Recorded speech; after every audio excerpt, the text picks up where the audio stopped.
Man, this comic book sucks! And the reviews online said it was good! I wasted my money! Why didn't somebody tell me?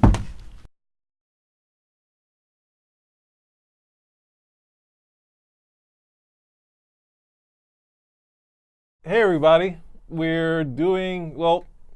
been reviewing these Rebirth stuff and we had something that was totally unexpected to me. So we're doing this Superman Reborn, which is almost akin to, Jim Lee's, Heroes Reborn, but we have a Superman Reborn. Good. I'm glad you picked up on that. So we got this going on, and there's a Clark Kent in this current Rebirth universe. Now, I have no idea how this happened. So can you explain to me and anyone else what's going on here? Okay. In 1986, what happened was something known as Crisis. Wait a second, 86? You want to know what's going on? I got to tell you. We got to bring it all the way back. 1986, something known as Crisis on Infinite Earths. It had two purposes. Purpose number one, DC wanted to do something big for their anniversary. And purpose number two, they wanted to somehow control all the continuity they had created over the last 40, 50 years. So, Crisis happened, and they were able to give a clean slate to all the characters who were really tough to control. The biggest one, Superman. They wiped out everything. They started him all over again, and it was successful for them. Good numbers. People reacted to it well. A lot of people still wanted the Bronze Age Superman, but they were out of luck because a lot of people embraced this. Time passes. DC, every time they got into trouble with Superman, decided, hey, let's just do what we did back in 1986. Clean slate. Let's just wipe it again. They rebooted Superman so many times. Then we get the New 52 reboot in 2011, where they decide we're going to scratch everything and Superman once over. This Superman wasn't even freaking recognizable to the point they had to kill him off. They had to kill him off and bring back the previous Superman that they wiped out. The irony in that is so rich. It's like if you could imagine the Bronze Age Superman coming back and telling the current one, step aside, okay? You don't know exactly what you're doing anymore. People don't like you. But the problem was that they had already revealed Superman as Clark Kent. They needed to find a way to get out of that. So they brought in a new Clark Kent while they already had Superman and Lois Lane, and they had another Lois Lane running around as well. When did they introduce the new Clark Kent? When they brought back the new Superman and they got rid of the New 52 Superman, they brought in Clark Kent. Everybody's wondering who Clark Kent is. There's only one person who Clark Kent could have possibly been. That's right, you guessed it, Mxyzptlk. It was Mxyzptlk. Or Mxyzptlk. The Super Friends got it right. That pronunciation just sounds best. I understand, but Mxyzptlk is what I'm always going to say. So Mxyzptlk, I'm not going to get into the whole story, but Mxyzptlk ends up being Clark Kent, discovers that, oh, I'm really Mxyzptlk, and now he's angry at Superman because Mxyzptlk had been captured, and Superman never came to save him. He thought Superman was going to come to save him, which is totally ridiculous, of course, but it allows Mxyzptlk to be angry, and he can do some stuff against Superman. Superman then has to contend with him because Mxyzptlk decides to steal his son, saying, this is the reason why you never came for me, so I'm going to hurt you like you hurt me because you forgot me, so now this. And the story goes on. A couple of things that I'm noting. One, the talent, or rather the skill in crafting a 4-part story of this magnitude has been lost to a certain extent because they're not asked to do it. Because everything is so decompressed where they can just stretch it out. Being able to do it in one issue over the course of 4 issues is a bit more challenging. It just seems to be a bit more challenging today than it ever was before. When Jurgens was writing and they were doing the triangle where all the stories were connected over the course of a month, that was a discipline, and they don't really have that so much anymore because there's a lot of stuff over here that just raises more questions. But at the end of the day, Superman Reborn should be titled Superman Reboot because that's what it is. It's another reboot.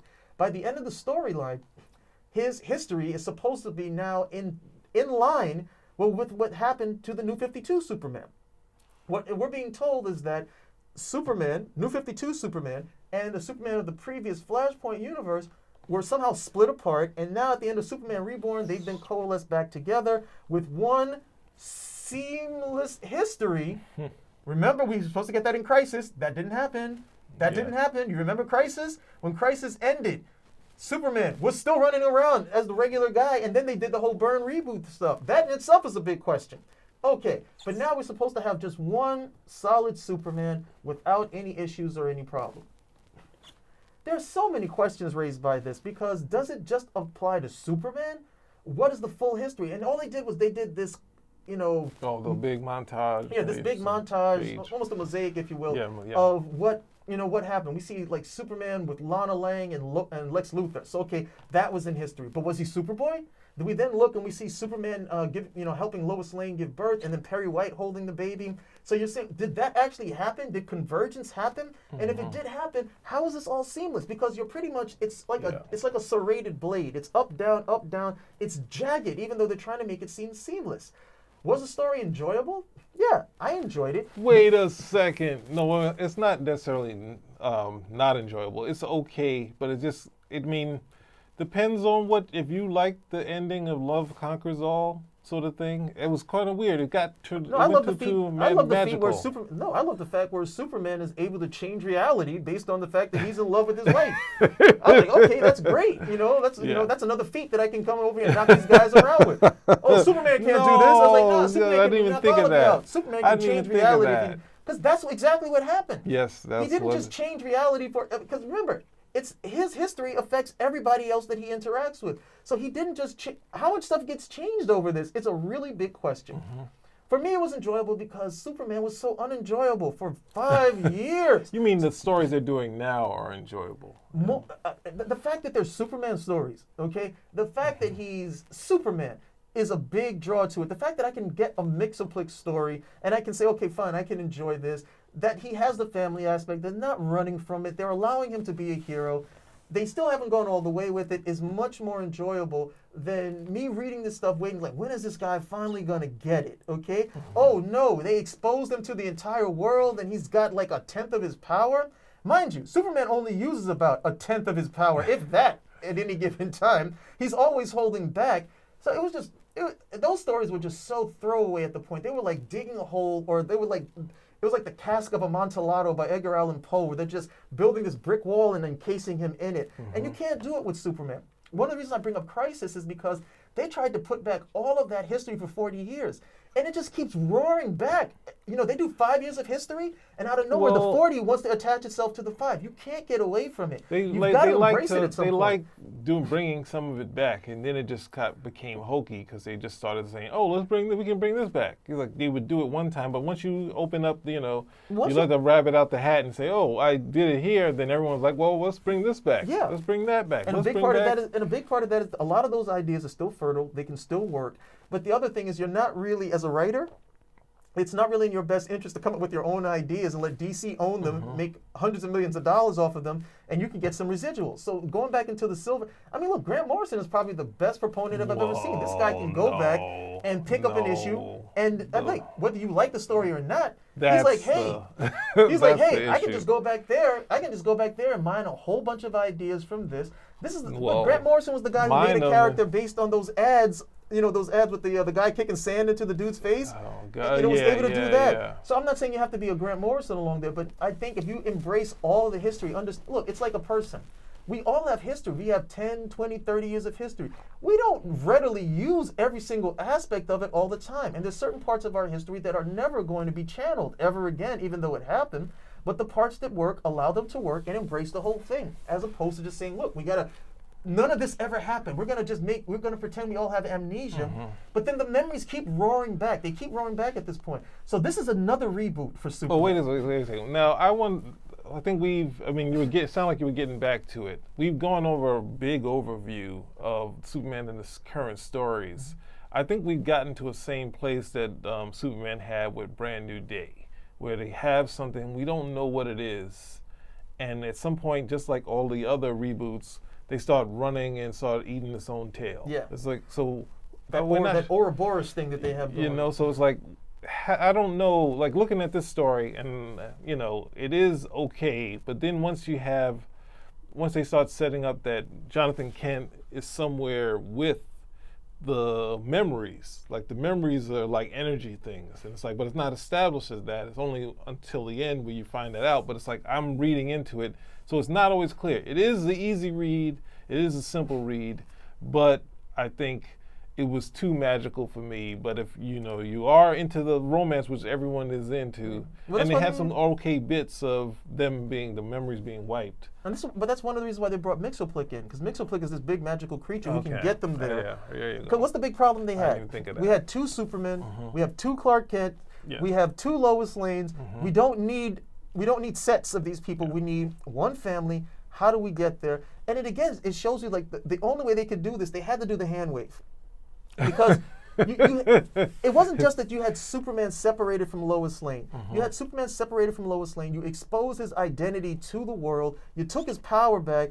It was just a big mess. And so it becomes, look, we gotta Dallas this. We gotta say this was a dream and step out of the shower, or we gotta do the magic wand and get rid of this. The Shaper of Worlds with like what they. Yeah, but as much as I enjoy or it, Mephisto. this is still the same problem. This is still the same problem that they had from 1986. They haven't found a way to sort this out. They keep running from the history that they create, and you can't get away from that continuity. It's just too rich. It's too fertile ground. People remember. Well, That's one of the reasons why, I mean, for me, like the biggest sign that these guys were off the rails is when they decided, and I don't know if they had planned on ushering the New 52 Superman off stage, but when they decided they were going to bring Superman from Flashpoint, pre-Flashpoint back, and that's another problem I have. There's all these titles, pre-Crisis, pre-Flashpoint, New 52. It's too many. You guys need to just streamline this and be done with it. They don't necessarily mean anything. So, like post-Infinite Crisis, post-Crisis wasn't actually post-Crisis. No. It was Batman and Superman post-Crisis. No post-Crisis Wonder Woman. Right. That was like, we got to. Yeah, it was like, wait a minute, we want to lose a character? Okay. I guess we have to review this. If you're okay with having a magical sort of thing, I can't do it. I had to go with 2 stars for me. I did sort of enjoy it, but it was too magical for me. I get what you're saying, but I can't have the whole thing like that. I'm going to give this a 3 because, I mean, it's still enjoyable, but I still have this sort of Damocles hanging over my head as to this is another reboot, and you guys have been doing this with Superman. You had Crisis, then you had 0 Hour, we had Infinite Crisis, you had Birthright, you had Secret Origin, you have the New 52, and now you have this one with Superman Reborn. Okay, you almost have a reboot for as many years as this guy has been alive, and his anniversary is next year, so you know they're going to do some more tinkering. Okay, they still haven't gotten him back in the proper suit, so you know they're going to do some more tinkering at this point. I mean, come on. When you see Superman in the new outfit that he has, it's missing it has everything there except the trunks. Do you really like, hey, I'm back? And they're like, no, I got a little garter bit. So I got this red cummerbund over here. It's like, oh, come on, it looks silly. They'll get back to that as well. But the big problem is that, look, you haven't solved the problem and the issue that you have with Superman. You keep rebooting. You need to really invest in the character in terms of storytelling and stop being so afraid of the Silver Age and the Bronze Age. And we want to get back to the Golden Age because that was more manageable. But the Golden Age was very expansive. And then after the Golden Age, the Silver Age was incredibly, in terms of imagination, so wonderful, and it was all solidified with the Bronze Age. You guys decided we're going to throw all that out and make it irrelevant to start all over again, but then you got right back to where you got away from. You had built up for 30 years. You can't keep throwing this guy, you can't keep putting him out in the sun, hoping that he bleaches enough that you can put in new colors. Well, you've got to take a step forward and get some storytelling. The Silver Age isn't something that was an exact continuity, and same with Marvel or anything. So Superman could do a story where he runs into Martians and it didn't look like Martian Manhunter. So there wasn't something where Superman could develop a power. But you can do that today. You could have a story where he looks like the Martians. It's that they. But you can. I'm saying like this is the point of that. Not to be as ironclad and just do stories. Don't fight and say, well, this is a problem here and there, because the people, the person that the hardest people that fought against Man of Steel, Mark Waid, went and did Birthright, which didn't help anything anyway. Yep. So it's like you keep running into the same problem in doing that, whereas DC is just like, I got a cool name, Reboot. And that's like basically in your computer, just starting your computer over, but you're not really starting it over. You got everything that was there. Yeah. So then they're using, everyone keeps doing it. It's like, no, I want my turn. I want, Burton did it wrong. And it's like, well, you just did the same thing. Superman, it's reboots. With Superman, it's reboots. And with Batman, it's like everybody wants to tell their Dark Knight Returns story. Yeah. with Wonder Woman, they have no idea what they want to do. The other characters, if you get good creators, you're lucky. If not, don't worry, we're going to cancel this book anyway, and we'll bring it back in 6 months. But they haven't. I mean, they still haven't sorted out the problem, and this was they were running into this at about 2011 anyway. 2006 they had their last reboot. Now it's what 2017. So we've got another one right over here, and it just creates a lot of questions. You need to just cool out, tell some stories, use what works, and really look back at your history. If something like Superboy worked for Superman and there was no problem with it, use it. Use it. Stop going, well, it has to fit in no. Use what works. I mean, there's also a thing where... Because how are you going to bring the Legion in now? That's the big thing. Can do the Legion. How? How do you effectively do the Legion without Superboy? It's never worked. It has worked. Up until 1990, 4 years after the reboot, it worked, and then these guys started going off the rails. When they rebooted Legion, Legion was going, and the next thing it was like, Paul Levitt is like, you know what? I've been doing this since the early '80s, so I'm moving off. But I want Keith Giffen to get it because Keith Giffen was like, I'm the king of. He rebooted Aquaman. He rebooted Green Lantern. All bad. Didn't work. And the next thing you know, he does that. You know what? I'm gonna go older. And I'm gonna make the art so much you can't understand it and run it to they had this book. There was a current book. It was a Legion 89 or Legion 88. That was a cleaner book than what Keith Giffen, who's the guy who's the strongest storyteller. I'm not so much fixated on the creators of the individual book. Overall, the idea of the Legion is that these guys are inspired by a kid who was out doing heroics, and that was Superboy. Once you take that out, the Legion, they can exist in the future without any problem, but the Legion is stronger when they have a connection to the present. When you remove Superboy, they don't have that connection to the present. You can have, I'm saying the book is strong enough because it had the other problem with how many reboots have they been through? That's the other thing. But what Legion has done is a lot of comics have become Legion.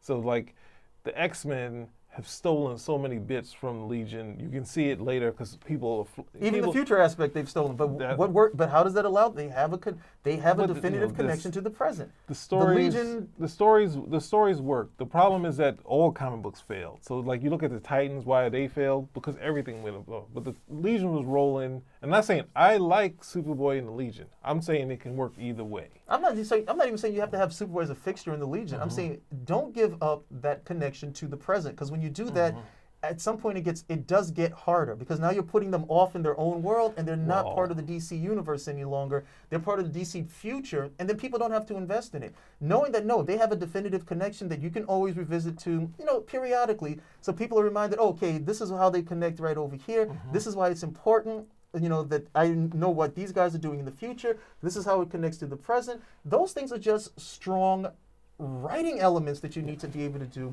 Don't run away from them if they work and they serve the character overall. That's where I'm going at with that. Okay. Well, I think we basically off track, but with and it's not necessarily come for our Legion. We're off track, but it's one of those things where the book is strong. They're supposed to bring it back anyway, so we'll review it once it comes back. Looking forward to it. With Superboy. I guess the Superman stories titles are, doing better than they were. It's not my cup of tea since they have the kid and that. Hopefully this will roll into having more Clark Kent stories. I love kids. That's why when Superstar's here, he said we put them on opposite sides. I don't think that's the case, but anyway, that's all we have to do about this Reborn, Superman Reborn. Jim Lee, we know you're involved with the Reborn thing, but anyway, thank you everyone, and we got one more review coming. Stay tuned. Thanks, Spinnerack. You save me money.